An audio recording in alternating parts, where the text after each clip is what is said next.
मैं तुम्हारी माँ के बंधन में और नहीं रह सकती। मुझे अलग घर चाहिए जहाँ मैं खुल के सांस ले सकूं। पलक रवि को देखते ही जोर से चिल्ला उठी। बात बस इतनी थी कि सुलभा जी ने रवि और पलक को पार्टी में जाता देखकर इतना भर कहा था कि वो रात 10 बजे तक घर वापस आ जाए। बस पलक ने इसी बात को तूल दे दिया और 2 दिन बाद ही उसने अपनी सहेली किरण के घर किटी पार्टी में उसे मकान ढूंढने की बात भी कह दी। मुझे मम्मी जी की गुलामी में रहना पसंद नहीं है, पलक बोली। पलक, तुम्हारी तरह एक दिन मैं भी यही सोचकर अपनी सास से अलग हो गई थी।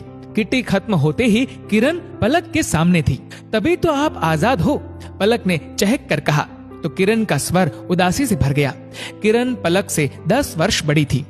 किरण ने कहा, नहीं, बल्कि तभी से मैं गुलाम हो गई। जिसको मैं गुलामी समझ रही थी, वास्तव में आजादी तो वही थी। पलक ने अनमने से भाव से पूछा, वो कैसे? जब मैं ससुराल में थी, दरवाजे पर कौन आया मुझे मतलब नहीं था, क्योंकि मैं वहां की बहू थी। घर में क्या चीज है क्या नहीं, इससे भी मैं आजाद थी। दोनों बच्चे दादा दादी से जुड़े थे।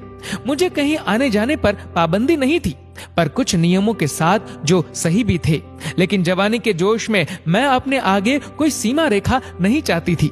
मुझे ये भी नहीं पसंद था कि मेरा पति ऑफिस से आकर सीधा पहले माँ के पास जाए। मैंने दिनेश को हर तरह से मनाकर अलग घर ले लिया और फिर मैं दरवाजे की घंटी, जरूरत का सामान, बच्चों, दिनेश, सबके वक्त की गुलाम हो गई। अपनी मर्जी से मेरे आने जाने पर भी रोक लग गई, क्योंकि कभी बच्चों का होमवर्क कराना है तो कभी उनकी तबीयत खराब है। हर जगह बच्चों को ले नहीं जा सकते, अकेले भी नहीं छोड़ सकते, तो मजबूरन पार्टियां भी छोड़नी पड़ती है। जबकि ससुराल में रहने पर यह सब बंदिश नहीं थी। ऊपर से मकान का किराया और फालतू के खर्चे अलग। फिर दिनेश भी अब उतने खुश नहीं रहते। किरण की आंखें नम हो उठी। फिर आप वापस क्यों नहीं चली गई? पलक बोली। किस मुंह से वापस लौटती? इन्होंने एक बार मम्मी से कहा भी था, पर पापा ने ये कहकर साफ मना कर दिया कि एक बार हम लोगों ने बड़ी मुश्किल से अपने आप को संभाला है, अब दूसरा झटका खाने की हिम्मत नहीं है। बेहतर है अब तुम वहीं रहो।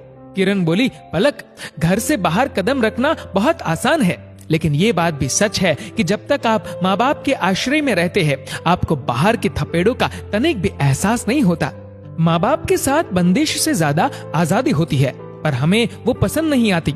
एक बार घर से बाहर निकलने के बाद आपको पता चलता है कि आजादी के नाम पर खुद अपने पाँव में जंजीरें डाल ली। बड़ी होने के नाते तुमसे यही कहूंगी, सोच समझ कर ही ये कदम उठाना। मन ही मन ये गणित दोहराते हुए पलक एक क्षण में निर्णय ले चुकी थी। उसे किरण जैसी गुलामी नहीं चाहिए थी।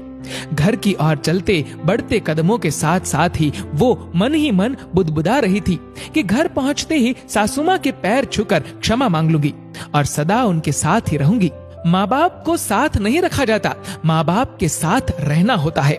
दोस्तों, इस वीडियो को लेकर आपकी क्या राय है, नीचे कमेंट करके जरूर बताएगा। और अगर आपको वीडियो अच्छा लगा हो तो इस वीडियो को लाइक करेगा, शेयर करेगा ज्यादा से ज्यादा लोगों तक, और ऐसे ही और भी इंस्पिरेशनल वीडियोस के लिए सब्सक्राइब करें हमारे यूट्यूब चैनल को और फेसबुक पर फॉलो करें हमारे पेज को। धन्यवाद।